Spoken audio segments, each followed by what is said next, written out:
Special good evening to you out there. Welcome to Apex One Radio. We're broadcasting from the United States of America and precisely from the HO city of Columbus, which is the chief city of the state of Ohio in the Midwestern regions of the United States of America. Good evening and welcome to this first segment of broadcast on Apex One Radio. We are broadcasting from the United States of America. It's exactly 19 minutes past 7 here in the studio of Apex One Radio. And before we begin this very special broadcast session on radio, I just want to enjoin you to grab your own copy of the latest edition of the New Americans magazine, which is already in circulation.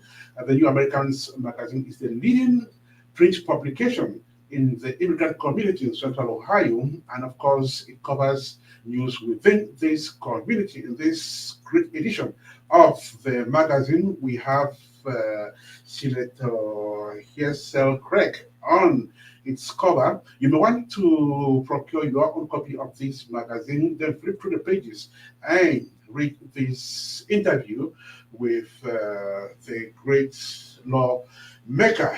The edition also has scores of other stories in it, which you will have the singular pleasure of going through, when you procure your own copy of it. Its publisher, as you all know, is Deba or Uwadiae. Deba is a seasoned journalist. We'll come back to that in subsequent broadcasts here on X1 Radio. Meantime, thank you so much for joining us on this special broadcast on Apex One Radio. Okay, so we will be starting this latest edition of the Apex News Flash shortly. So do not go away. Sit back, relax, and of course, enjoy every bit of what we will be presenting to you in this edition of the show. And for those of you who are just joining us on ApexOneRadio.com, thank you so much for doing that. If you are following us on our respective social media handles, then you may just want to share the video as you watch it extensively so that we touch the four corners of the world with this great broadcast session. And so once again, thank you so much. Good evening, good morning, good afternoon, wherever you find yourself across the globe. Welcome to this broadcast. Well, we will just give ourselves a few seconds time for us to ensure that this broadcast spreads across the globe. So, like I said, if you are just joining us, you may want to share the broadcast extensively as well. All right. So it was definitely a beautiful working week, and a beautiful working week, of course, which has just kicked off today. And for those of you who go to work, we just want to encourage you to keep doing so and keep contributing enormously to the development of the world. And so, like I said, share this video extensively so that we can continue to touch the four corners of the world. And so, welcome to this fresh edition of the Apex News Flash on Apex One Radio. And so, tonight, condolence messages have continued to flow into the Vatican following the passing away of Pope Francis, leader of the Roman Catholic Church. Pope Francis died early today in Rome after he recovered from an illness that kept him hospitalized weeks ago. His death was officially announced by Cardinal Kevin Farrell de Camerlengo of the Catholic Church, of course, who is the temporary head of the Catholic Church until a new pope is finally elected. Though his unhealthy state was public knowledge, the world is still in shock following his exit from the pulpit. Yesterday definitely was Pope Francis's last Easter celebration. And so, world leaders have continued to react to the death of Pope Francis, US President Donald Trump wrote, "Rest in peace, Pope Francis. May God bless him and all who loved him." And in addition to his statement, the President of the United States signed an executive order directing all federal and state flags to be flown at half-mast in honor of the late pontiff. French President Francois Macron or Emmanuel Macron, on his part, wrote, "From Buenos Aires to Rome, Pope Francis wanted the church to bring joy and hope to the poor. Let it unite men among themselves and nature. May this hope revive endlessly beyond him. To all Catholics in the world explored, we, with my wife, send our thoughts." Then, on his part, the British Prime Minister Keir Starmer said that the Pope's tireless efforts to promote a world that is fairer to all will leave a lasting legacy. His leadership in a complex and challenging time for the world, and the church was often courageous, yet always came from a place of deep humility. We'll come back to more of such messages from world leaders. But tonight, who is Pope Francis? What was his influence in international politics?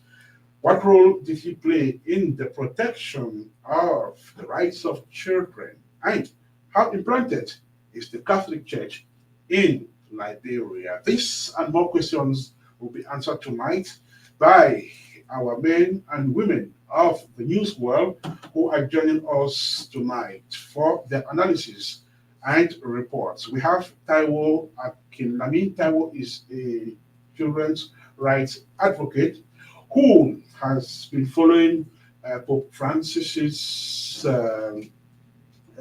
efforts in protecting the rights of children. And so Taiwo comes today to provide his own analysis on the stance which the Pope took as far as children are concerned. Also joining us tonight is the publisher editor of the New Americans magazine, Deba Uwadiae. Deba, tonight will be taking it from the perspective of international politics. How influential is the Pope, and how influential was Pope Francis in world politics? Deba will be looking at that with us tonight. Then, how implanted is the Catholic Church in Liberia? We decided to zoom on that tonight just to see how far the Catholic Church spreads its tentacles across the world. Then we'll also look at who Pope Francis was. That is looking at his biography. But let me say welcome to our newsmen and women before we ride on. Taiwo, good evening and welcome to the program.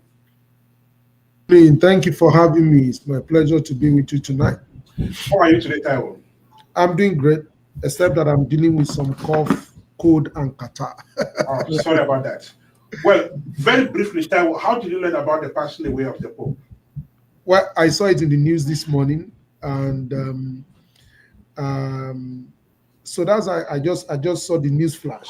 The Pope was a religious leader, a political leader, because he was the head of a nation as the head of state. So he was a man who occupied so many spaces. So as expected, his death was supposed to be a news break.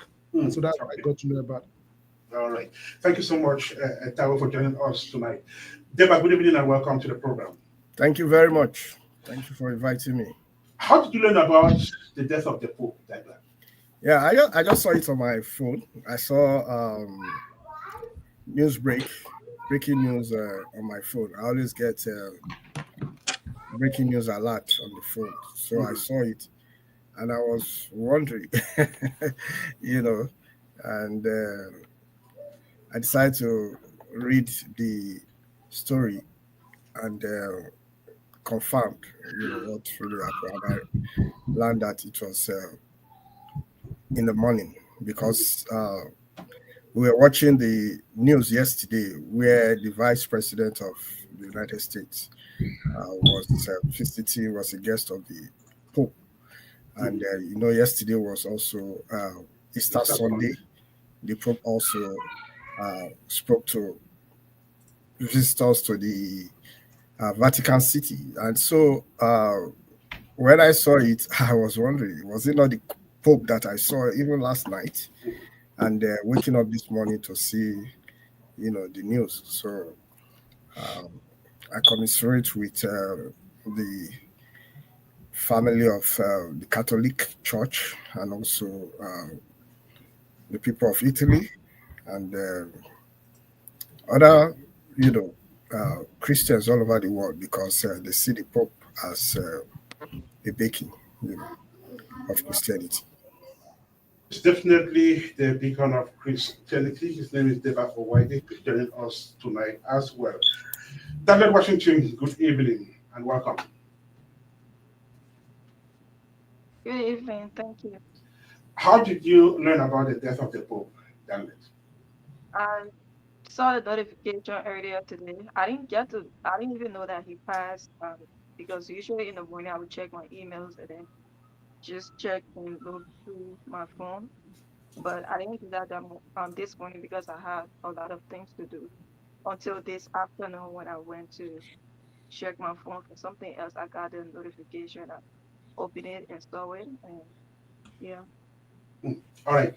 Thank you so much, Danlette Washington. And so, once again, thank you so much, ladies and gentlemen, and welcome to this edition of the Apex News Flash. But then, first things first, millions of consolatory messages have been streaming into Vatican since the Holy Father left the ambo today.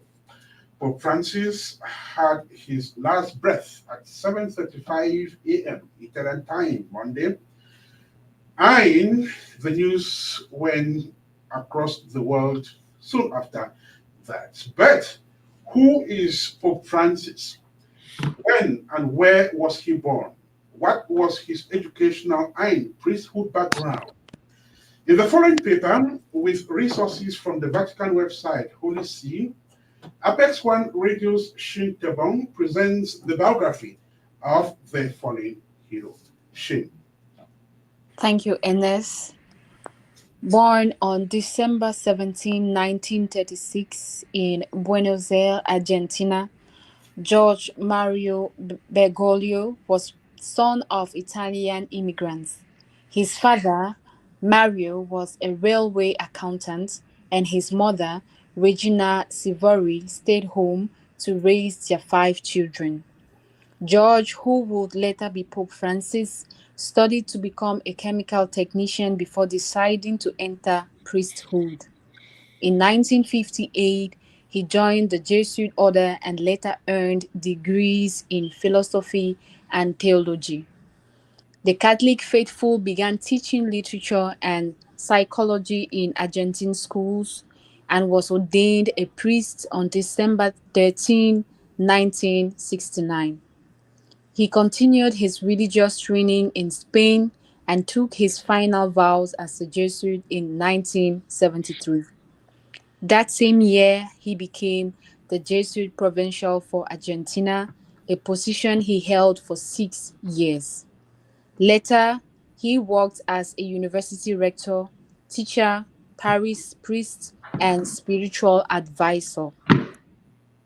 His rise in the church continued when Pope John Paul II appointed him auxiliary bishop of Buenos Aires in 1992.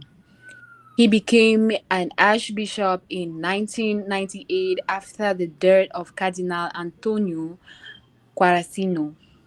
As archbishop, he chose the motto of lowly but choosing and included the symbol of the Jesuit IHS in his coat of arms.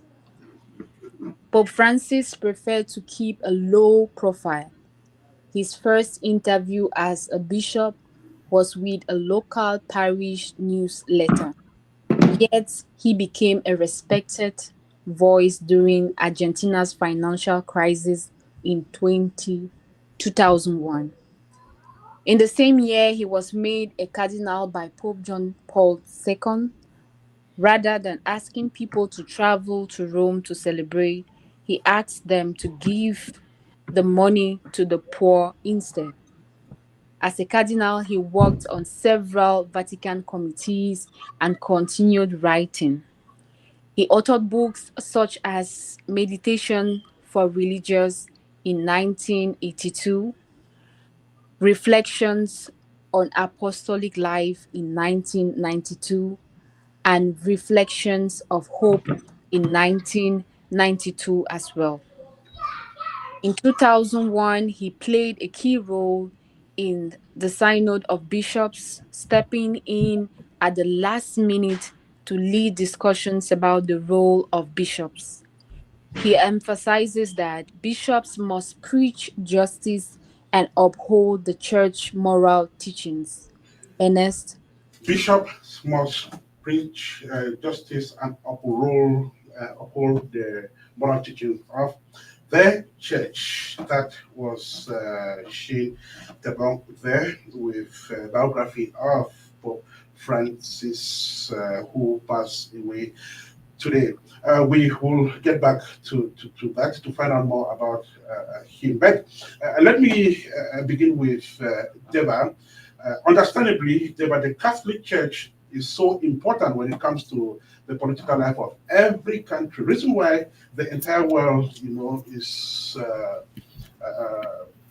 talking about the passing away uh, of the Pope, despite the fact that there are several other religious denominations in the world.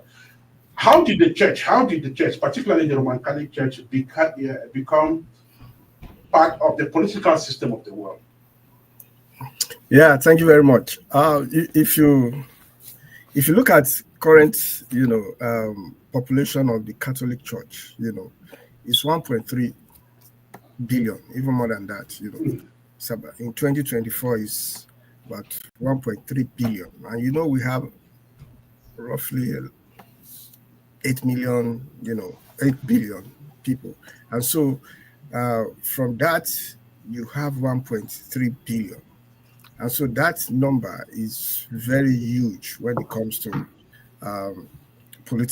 holding political power in any sovereign, society. Mm. And so when you have such, that is a movement on its own. It's a movement, and it can influence, decisions in countries, especially when it comes to democracy, knowing that the Catholic Church, has always played a very significant role in democracy all over the world. And so for that alone, you have a movement that can influence,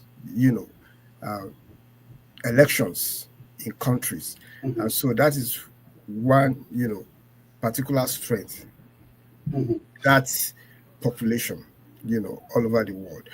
Then you also know that the Catholic Church played a very significant role in Western education all over the world. When Western education became structured the way we have it today, the Catholic Church played a role in making sure that the curriculum they were using as at that time, came from the moral standard of the church. So when you put all that together, you see why the Catholic Church, has that influence all over the world, everywhere, even where you have other religion, not just the Christian religion, where you have other religion. Because of Western education, the Catholic Church, see weight such power. Then, if you also look at the way the church is structured, we call them priests. Most of the priests, they are educated in different areas. You have medical doctors, you have engineers, so all these priests, apart from going to missionary, assignment to go preach. They also participate in nations development. And so you need you can imagine when it comes to medicine, medical doctors. You need medical doctors. These are priests that are from the Catholic Church. So that alone, if we influence families, because when you get treated, when people are sick, they get treated and they are well, they will have, kind of attachment to that medical doctor. The same thing when it comes to engineering, constructing roads. At the early time when the church started, after Jesus Christ, the way Roman Empire was constructed, with accessible roads, helped Christianity to spread as at that time. And so the Christians took this along and continue to pass it down till today, the Catholic Church. And so that is why they are very influential. They will continue to be influential. Government will continue to respect them. In some states, I remember in Nigeria, growing up in Nigeria, there was this Bishop Olupumi Okoje. He was an advocate for the people, even though he was a bishop of the Catholic Church. People listened to him, government listened to him. And so they allowed, some of their priests, even Pope Francis, when he was in Argentina, they knew him, as a man of the people, fighting for the people, speaking for the people. So that is why, the Catholic Church will continue to be influential. The Catholic Church has continued to be very influential on society. Taiwo, let me find out from you. Is it safe to say that virtually every African Christian family has had something to do with the Roman Catholic Church, which means that at least one member of each family has belonged to the Roman Catholic Church at some point in their life? Okay, so it's estimated that there are 2.6 billion Christians in the world. Mm. And as of 2023, it is estimated that those who are baptized into the Catholic faith is 1.4 billion, which means more than half of the Christians in the world are Catholics. Okay. And so you see the impact. Now, there's something about the Catholic Church, which is the fact that they have influenced everywhere. When you go to my country, Nigeria, Pan-African University, that is Catholic Church right there. Lagos Business School, that is Catholic Church right there.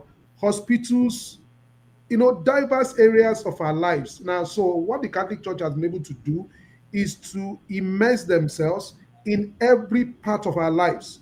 Like Mr. Deba said, every area of our lives in Nigeria, those who are leading both religious and political discussions, people like Matthew Azankuka, these are Catholic priests, and they have become a major force when it comes to political discussion, religious discussion in Nigeria. So when you look at it very well, the Catholic Church, also is important to note that Catholic Church is the only church that has a nation to its name, the Vatican City, which is a country. So the Pope is a political leader, right? That's a country with like between 800 to 900 people, right? And the Holy See, that is the governing body, has an observer status in the United Nations. So that is a very powerful force. And let me tell you, what I've come to know in this world is that power does not shift except for superior power. Power is not served as a la carte. If you want power, you work towards power. So I think the Catholic Church, to a very large extent, is institutionalized. Yes, the hospital where we had my son in the US here is funded by the Catholic Church, right? Not by the government. There can be a level of support from government here and there, but you see, and when you get to that hospital, it's a city. You need to drive around, you can't walk the hospital in one day, just walk it around. Now, and that is not the only hospital I'm aware they have in this state, right? So when you look at every area of our lives, and one lesson that I'm learning from there is that ministry is about people. It's not about noise. It's not about big edifices. It's about people. How you have touched people's life or transformed people's life will determine your influence. And so that's what we have seen play out at the level of the Catholic Church, their influence across the globe.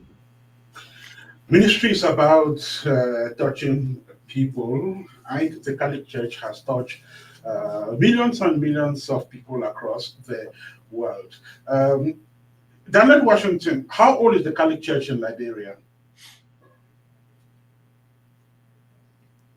The Catholic Church in Liberia will be over 100 years old because it's been in existence since the maybe around 1840 something, because Liberia was founded in 1822.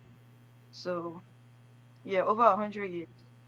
And how do you estimate the population of the Catholic Church in terms of the number The of people who actually uh, with the that Catholic would Church? be about 7 to 9% of the Mhm, population. The Catholic Church is very big in Liberia and very impactful. mhm. And that would just mention hospitals and perhaps schools. So when you go to Liberia, do you see educational edifices and health care structures set up by the Catholic Church? And just how does the Catholic Church contribute to the social development of that country? Yeah, the Catholic Church um, contribute immensely to the healthcare sector, to the educational sector, and to the social sector too, because um, in Liberia, the Catholic Church is big and it's very prestigious. So if you live in Liberia and you meet someone and ask them what school to go to, it is like great when they tell you they're from one of the Catholic schools.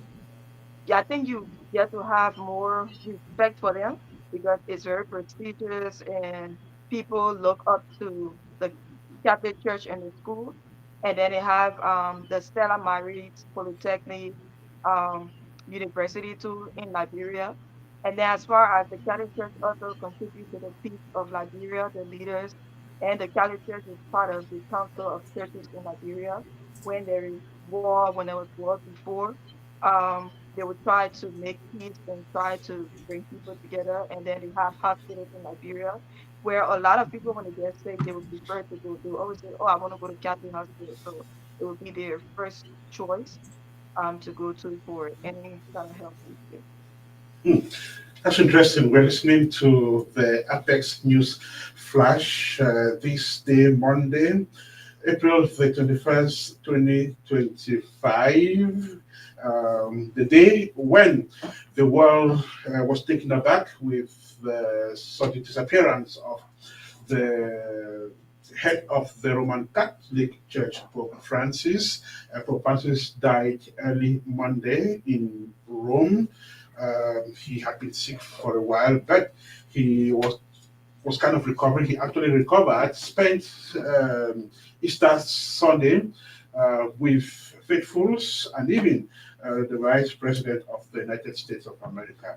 Then he passed on Monday, like we said. So we're currently looking into the life of the Pope and, of course, the institution which he headed, that is the Roman Catholic Church. Now, Deba, in as much as the Catholic Church has contributed enormously to social development, I just mentioned schools, hospitals, and other things, there is still this friction between the Catholic Church and most governments.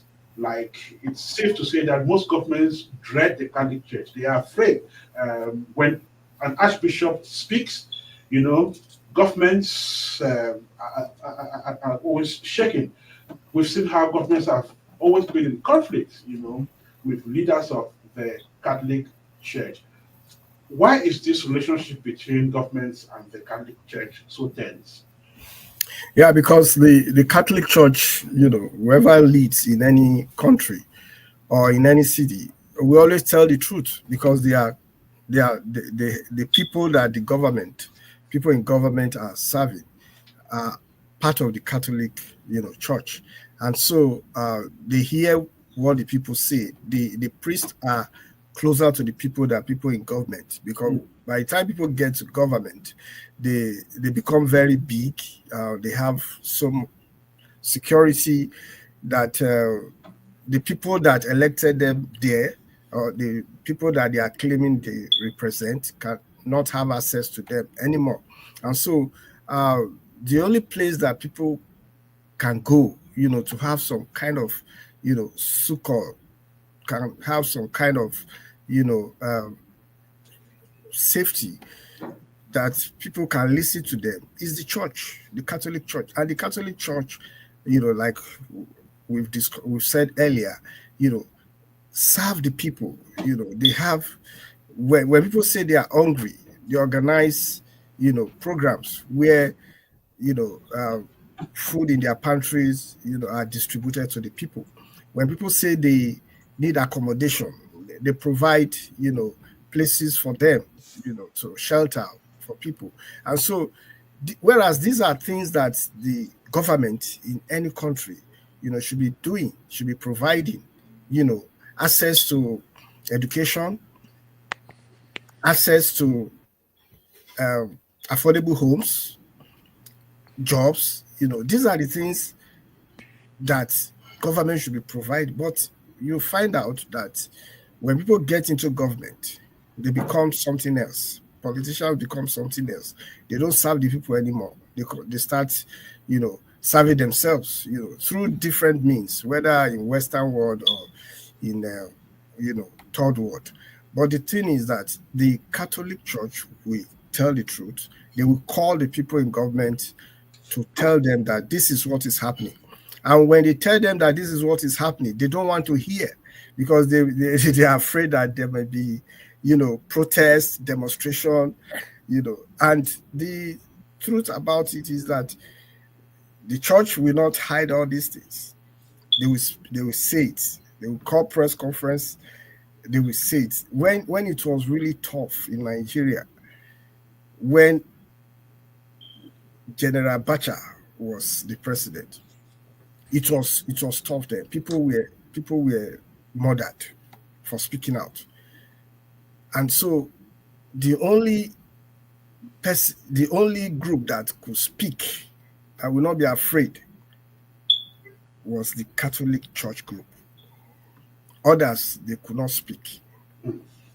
And so that is why all over the world, when the Pope, when he speaks, especially politically, people listen.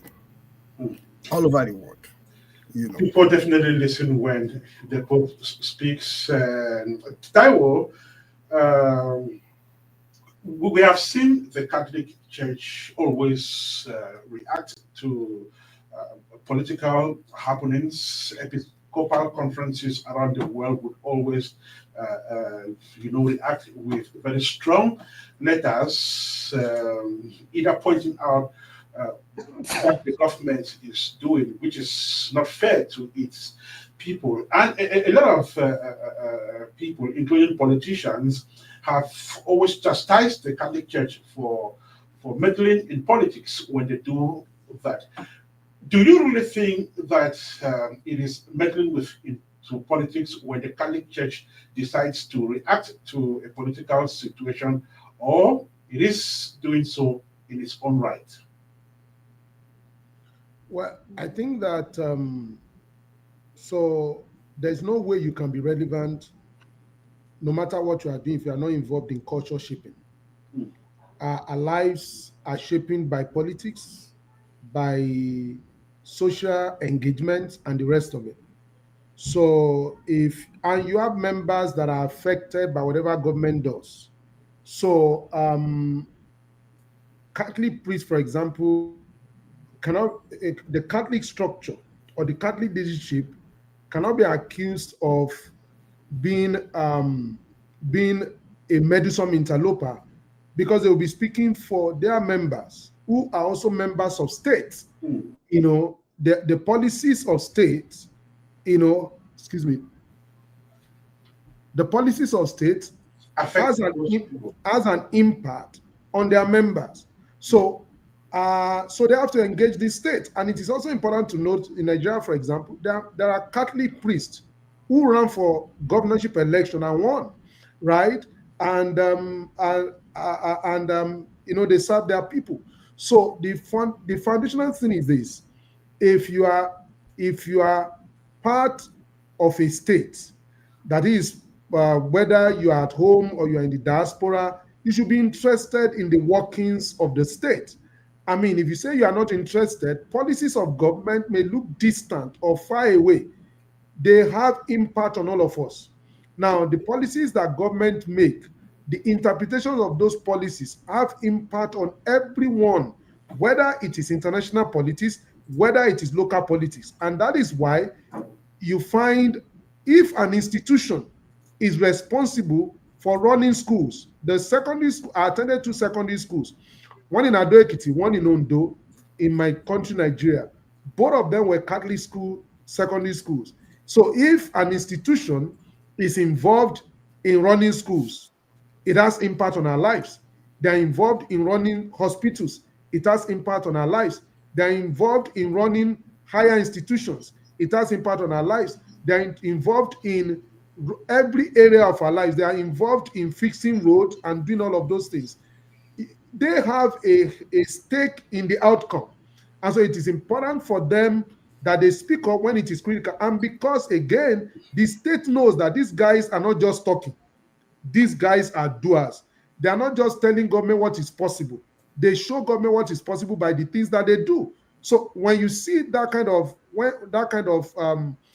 of contribution, right, you want to listen, because you see, again, if they pull their weights, or they pull their investment from the state. Now, when you go to Lagos State, for example, when you look at what the Lagos Business School is doing, or you look at other investment, hospitals, different things that they are doing, if they take away their investment from the state is definitely going to feel it. So these are not just armchair critics who are just busy talking. They are also making huge and clear investments in the state. So the state has to take them serious. And so they cannot keep quiet, because they have a stake in the state. They are member, you know, look at the figures we are looking at. 2.6 billion Christians in the world estimated as at 2025. As at 2023, Catholic Church is 1.4 billion, over 1.4 billion in the world. So which means when you see two people standing, is one Christian, one Catholic. One Christian, one Catholic. One other, no, so Catholic are Christians. One Catholic denomination and another person who is a Christian, right? Which means all the other denominations, they are sharing 1.3 billion or thereabouts. Why Catholic Church is responsible, you know, for 1.3 billion. That is huge. That means economic power. That means social power. That means that they can determine where political power tilts. You know, where they go, their members are likely to go. So that is huge. And that is why I keep saying, Montesquieu is the one who said it. He said, power does not shift except for superior power. When power is at play, the power dynamics understand who is who and what each person controls. You know, people can blab, they can talk, but at the end of the day, when it comes to it, the nitty-gritty, when rubber meets the road, we know where the power lies. And I think that's the road the Catholic Church has been able to pay. His name is Taiwo Akinlami. Taiwo is also a social critic. He is children's rights advocate. If you are listening to us, this is Apex One Radio, and you're listening to a fresh edition of the Apex News Flash with this breaking news item where Pope Francis quit the stage early today in Italy. The news went across the world with world leaders sending their consolatory messages, and also writing on social media early today. Former President of the United States of America, Joseph Biden, wrote, "It is with great sadness that Jill and I learn of the passing of His Holiness Pope Francis. He has unlike any who came before him. He was unlike any who came before him. Pope Francis will be remembered as one of the most consequential leaders of our time, and I am better for having known him. For decades, he served the most vulnerable across Argentina, and his mission of serving the poor never ceased. As Pope, he was a loving pastor and challenging teacher who reached out to the different faiths. He commanded us to fight for peace and protect our planet from a climate crisis. He advocated for the voiceless and powerless. He made all feel welcome and seen by the church.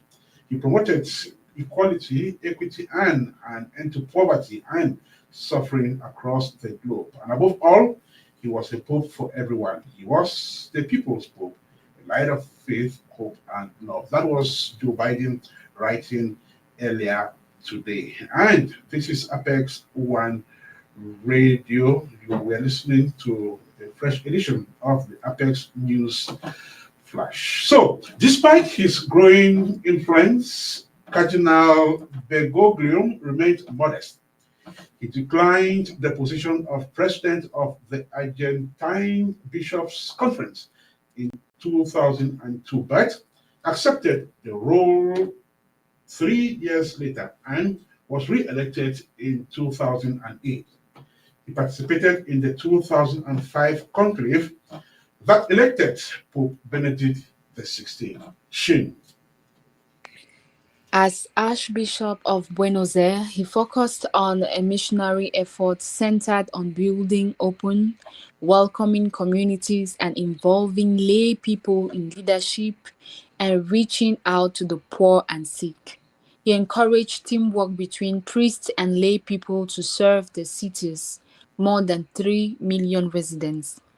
In 2009, he launched a campaign to open 200 charitable organizations by Argentina's 2016 independence bicentennial.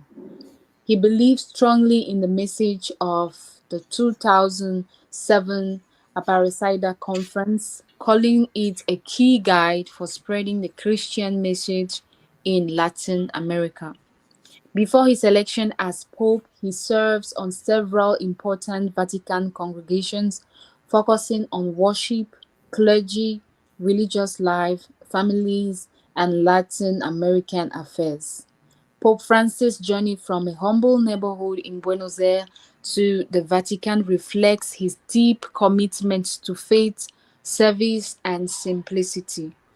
As Pope, he continues to call for mercy, justice, and a church that serves everyone, especially the poor.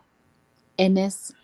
A church that serves everyone and especially the poor. Let me quickly go back to Taiwo.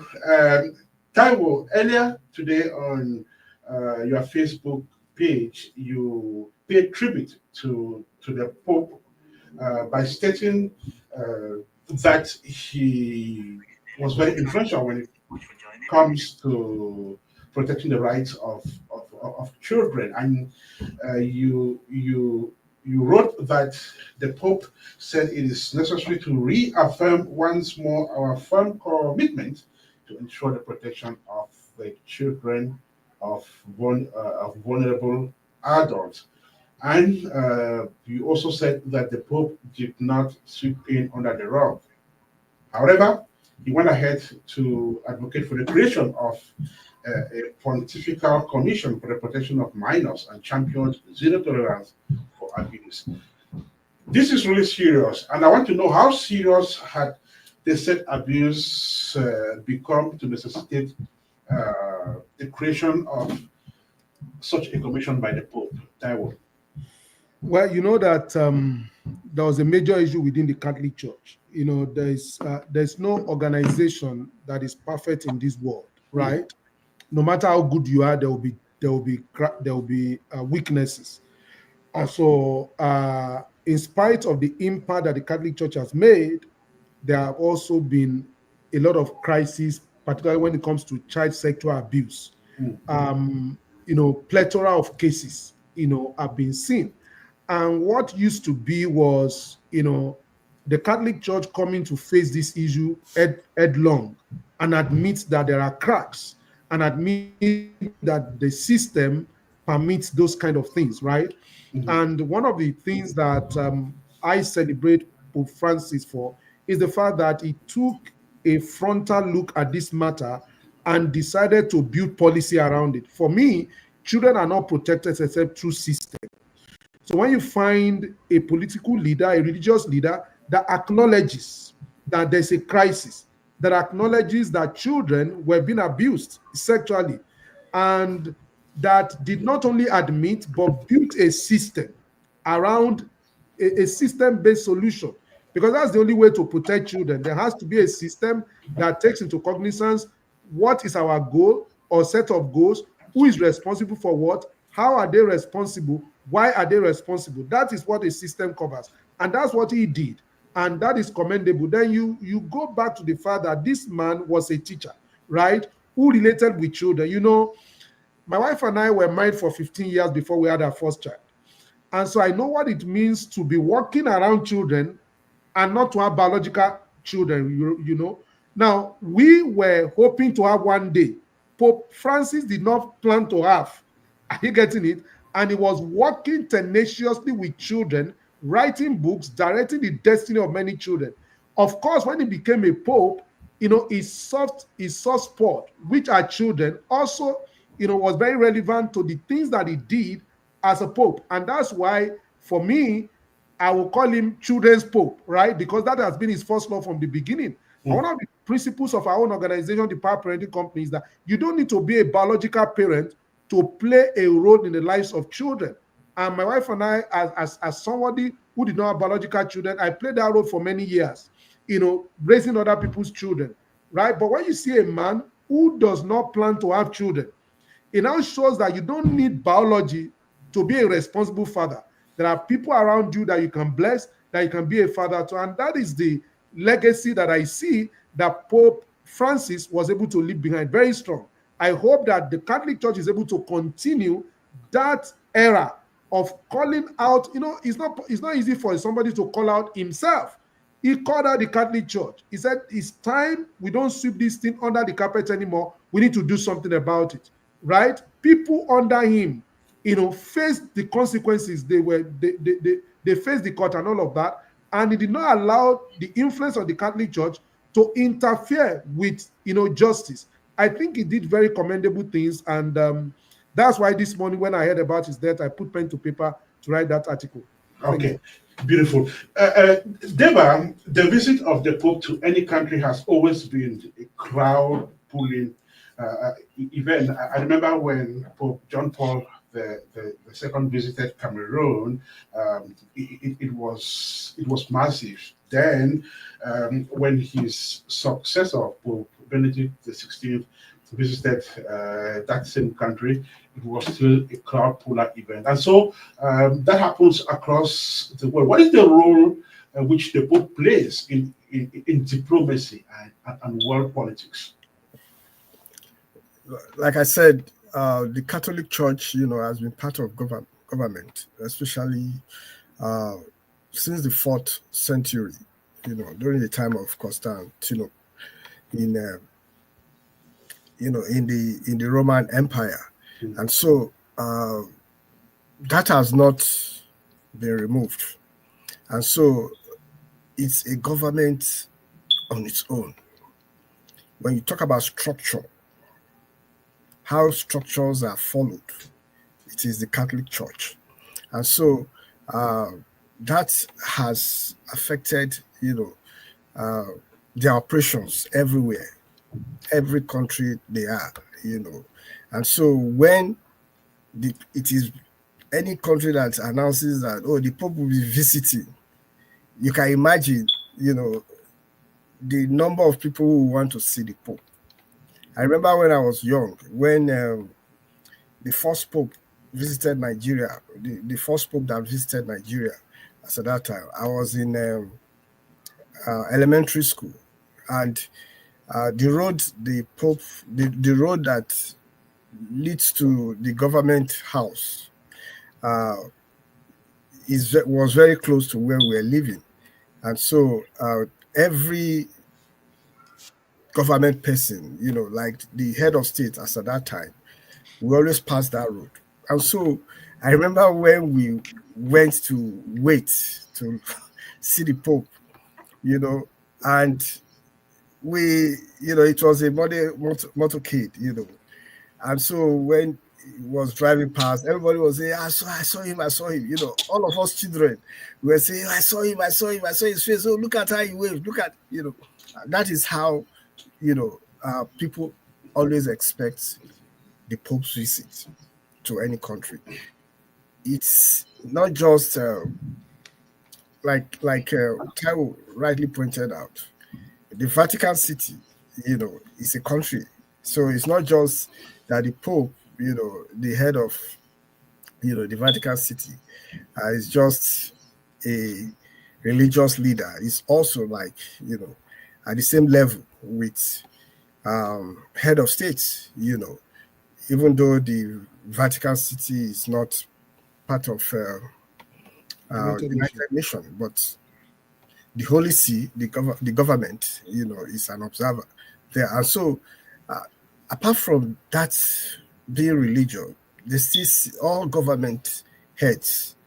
They also see him as, head of a state, even though the state is just a small state, but one of the most populous, in the world. And so that is how they see him. And it's not just people in a country that want to see the Pope when the Pope is visiting that country. All other neighboring countries, people from all other neighboring countries, they will travel to that country that the Pope is visiting, because for them it's once in a lifetime. And so when he's coming to any country, you can imagine the things that he's bringing along, all the collaterals, that come along with it. People are coming in, hotels are fully booked, roads are, built, security is improved everywhere, economic booms anywhere he goes. And so that is why the Pope that position is very special. All right, beautiful. So, Danlette, Washington, we have been discussing the ambiguity that exists in the relationship between the Catholic Church and many state governments. In Liberia, how would you size the relationship between the government in Monrovia and the Catholic Church?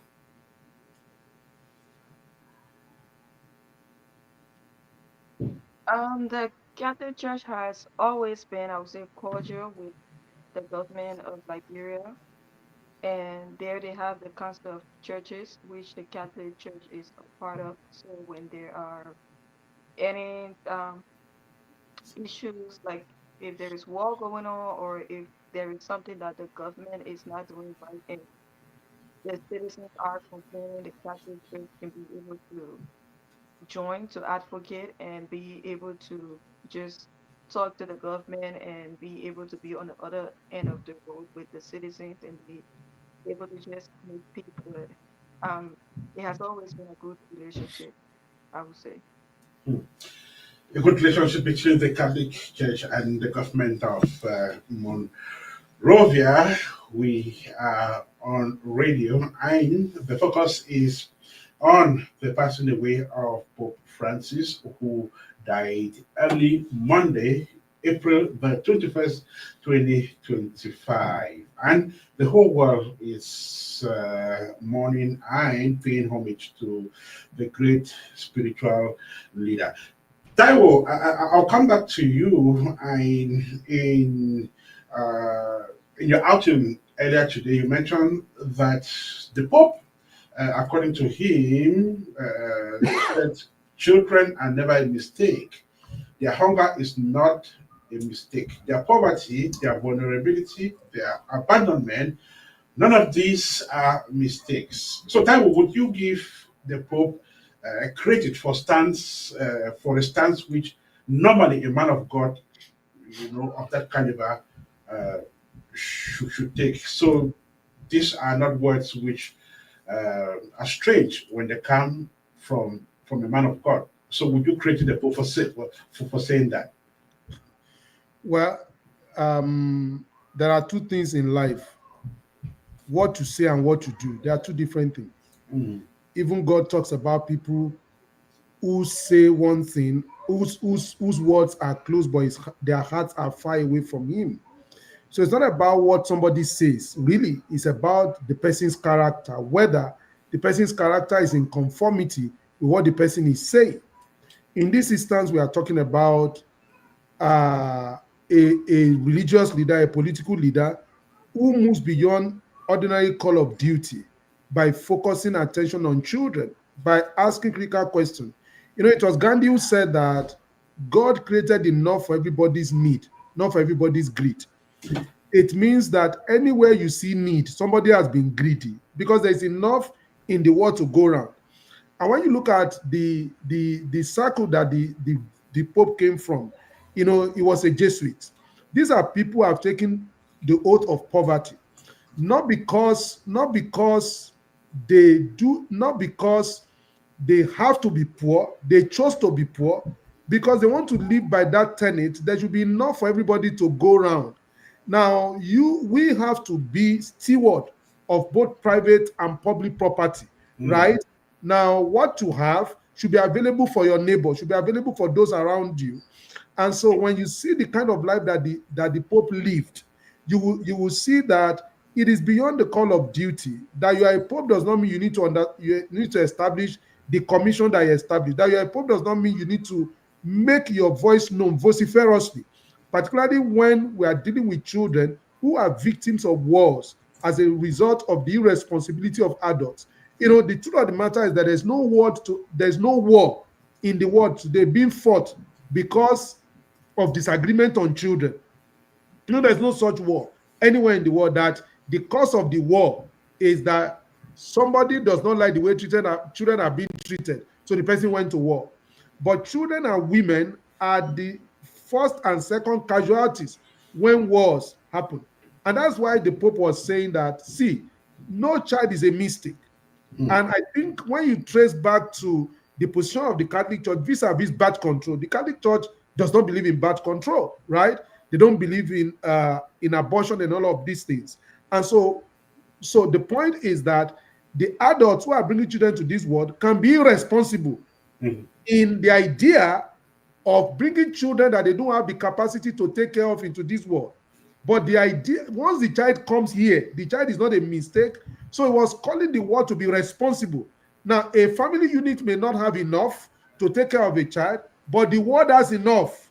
In a world where more than half of the wealth of the world is in the hands of 10 people or less, right? And so what the Pope stood for, what he represented, he wished he was the richest man in the world. And he will show the world how to distribute this wealth. Now, so like was it Dale Carnegie that says that you must die, you must make a lot of money and give it away and die, and die without anything in your account. That is what people like, I think it was Dale Carnegie or one other person that said that. So those are the principles you see these people exemplified. So I mean, it's beyond just being a religious leader, it's beyond call of duty, it's about living the life that you preach, right? And I think that is the point of attraction for me. mm. Right. So, Deba Uwadiae, someone wrote somewhere that there were popes, but there was a Pope Francis. We actually saw other popes. John Paul II wasn't too vocal. He was a little bit reserved, even though Pope Benedict XVI, was kind of outspoken, but he wasn't as outgoing and outspoken as Pope Francis. Pope Francis is known as known to have been very vocal and very steadfast with his ideas, ideologies, and even personal convictions. If you were to rate the popes that have existed at least in modern times, would you rate Francis as one of the strongest popes in terms of personal conviction?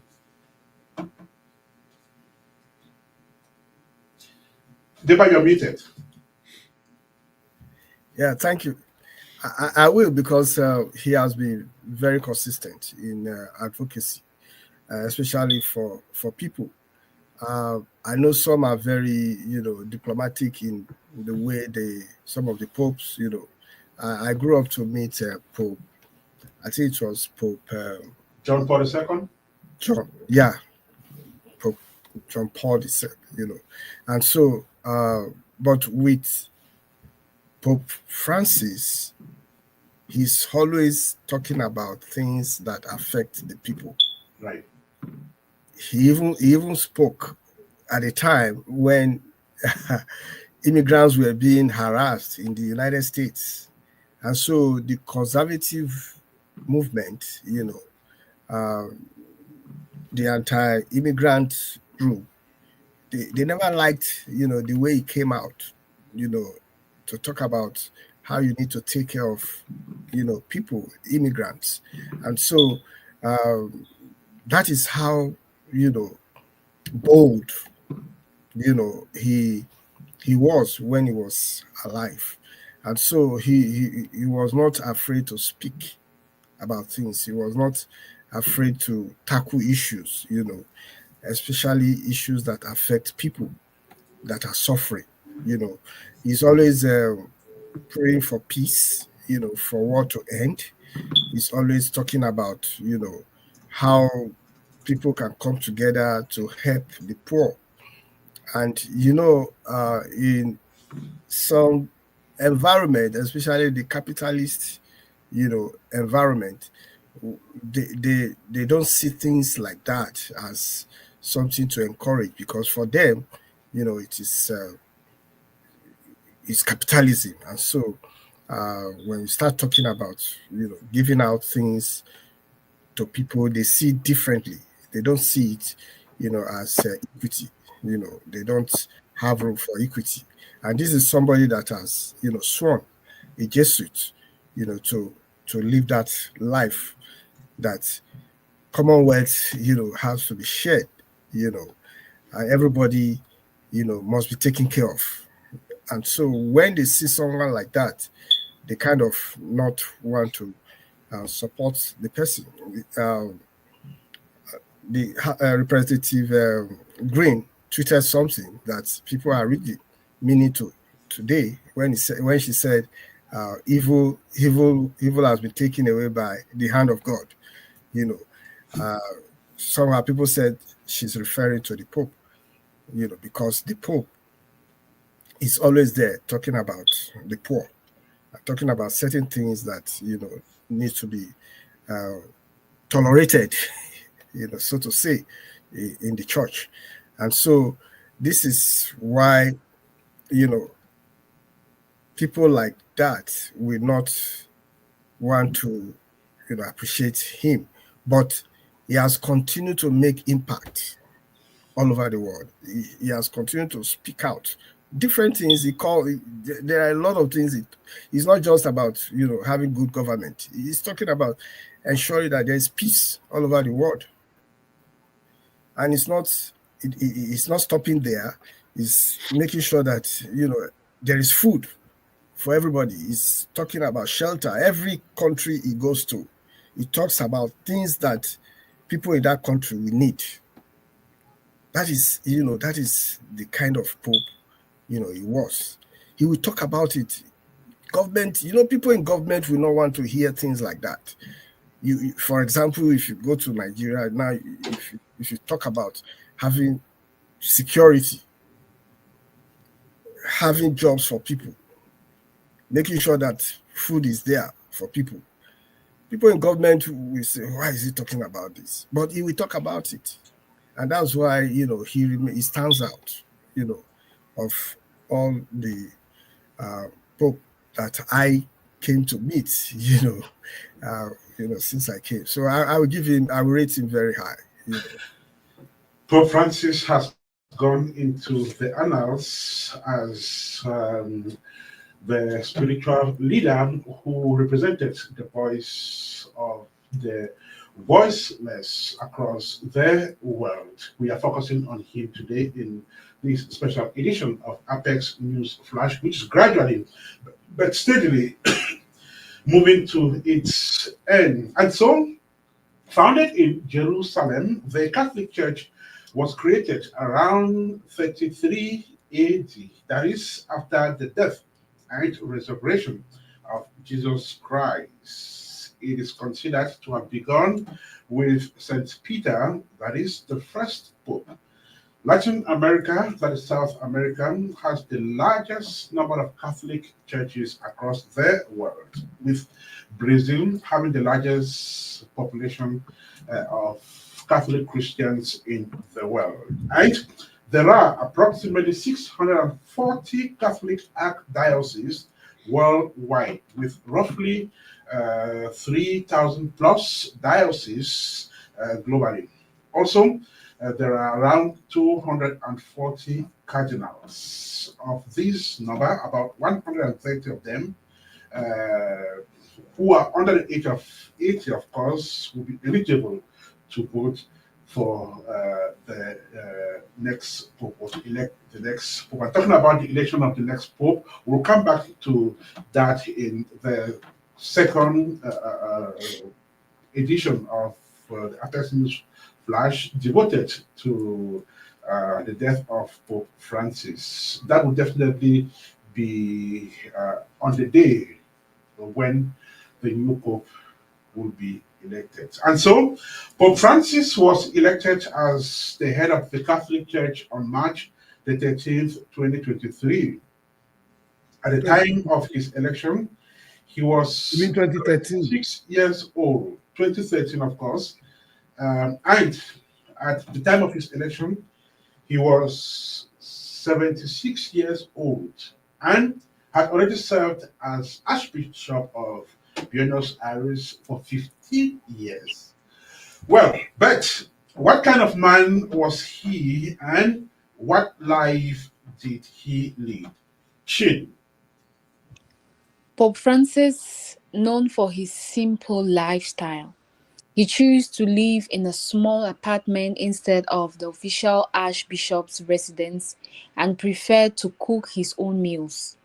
He once said, "My people are poor and I am one of them," showing his deep connection to everyday people. He often encouraged priests to be more merciful, brave, and welcoming to everyone. He warned against the church becoming self centered and stressed the importance of humility and spiritual sincerity. When speaking about social justice, he urged people to return to the basics of the Christian faith by reading the Catechism, the Ten Commandments, the Beatitudes. He believed that the following Christ means respecting human dignity and that harming others is a serious sin. Thank you so much for that beautiful presentation of the biography of Pope Francis, who left the world early today. May his gentle soul rest in the Lord. And this has brought us to the last lap of this news program. And we'll just take one last comment from everyone, and that will be it tonight, beginning with Danlette, Washington. Danlette, did any Pope visit Liberia the time you were there, or even after you left? No, there hasn't been any pope that have visited Liberia before. I think it was planned in the 90s for for one of the pope to visit, but it was canceled due to the civil unrest in Mhm. Liberia. It was organized before, but then it was canceled. So there Okay, hasn't been any. Well, Shin, Grace, want to thank you so much. But you stay with us. When we come back, it will be a bye bye word from you. Deba, what does the passing away of Pope Francis mean to the Catholic Church, to uh, the Vatican, and to the international community? Well, he's someone that will always be remembered, even though he's of his acts, you know, they were controversial, you know, but he's someone that will be remembered for the position he took in certain decisions, in the church. Mhm. It's more or less, you know, uh, an authoritarian uh, community where whatever the Pope says, is law. And so he will always be remembered, especially Mhm. for the controversial decisions he took. Mhm. Taiwo, would you say that children across the world just lost a wonderful father? Well, as I said in my piece, he was a father to so many, and it will be missed for those steps that he took. And I think the most important thing is that the Pope is gone. Now, it's a lesson to all of us who are alive. What steps are we taking in the defense of the generations that we're going to leave this world to? The American Indian proverb says, "We do not inherit the world from our forefathers; we borrow it from our children." It therefore means that all of us should be concerned about the state in which we are going to leave this world to our children. And I think that's why I salute what Marcel and his wife did when they gave birth to their first child. They wrote a letter and said that they were going to give away, I think, 90 something percent of their wealth to build a world better than the one in which their child was born. So that by the time their child is grown up to live in a world, it will be a better world than which he was born. And that should be dream of everybody. And that's what I see in the commitment of Pope Francis to ending human suffering. He had a pastoral heart, and the pastoral heart is the heart that is committed to ending human suffering. And I think that is a whole lot of difference that I made. For me, it is a message that to continue to do the things that I do, intensify the work that we do, and ensure that in our area of influence, we continue to take steps that will make the world better for children. My son, that by the time he's old enough to take charge of this world, the world in which he's going to take charge of is going to be a better one than which he was born. And I think that's the big lesson for me. Yes, just before you go away, Taiwo, you said in your write-up this morning that the Pope reminded us that we do not own our children, but we steward them. Mhm. What did the Pope mean by that? Well, we don't own our children. I mean, okay, when you look at it plainly from the language of the law, nobody owns any child. A child, every life belongs to the state, right? Every life belongs to the state. And then when you train children and you release them to this world, now when they begin to make a difference in this world or they begin to cause trouble, it is not only those who raise them that feel the trouble. Ted Bundy slaughtered by confession, one of the most notorious serial killers the world has ever known. Ted Bundy slaughtered 30 people by confession. Investigation revealed that he slaughtered between 30 and 100 people. He didn't slaughter his family members. Is other people in this world. Now, Hitler slaughtered 6.7 million, 6.2% of the entire world. That's the number of people that Hitler slaughtered by his machination of the Second World War. It was not his family members that he slaughtered, right? He slaughtered people from diverse background, diverse spectrum of life. So what the Pope is saying is that when a child is being raised, it is being raised for the world. It's not the property of the parent, both from the standpoint of the law and from social standpoint. At the end of the day, when a child turns out well, it's going to bless humanity. when a child does not turn out well, it's going to cause trouble for humanity. I think that's the point. That's why every child we come across is our children, and we must be committed to helping them to be all that God has called them to be, to ensure that we have a world that is settled and peaceful.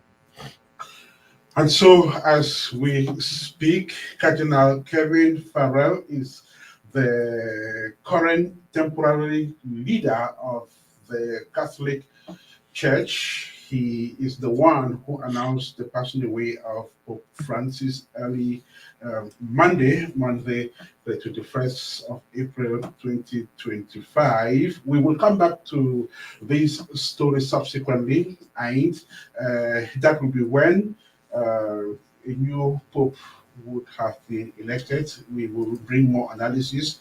We'll come around with more experts, especially those who master the doctrine of the Catholic Church, and we promise you will be on with that. But for tonight, retain that Pope Francis has just left the pulpit. His death was announced early today by Cardinal Kevin Farrell, who is the leader of the Catholic Church for now, before a new Pope is elected. Deba, thank you so much for being part of this program. Thank you very much. Taiwo, it was wonderful having you. Thank you so much for having me. Shin, thank you so much for joining us tonight. Thank you. That was a pleasure. And for those of you out there who listened to the program on apex1radio.com or watch us on our respective social media handles, want to say thank you so much. You have a fantastic rest of the evening, and we see you in our subsequent news editions on Apex One Radio. May God bless you. Bye for now.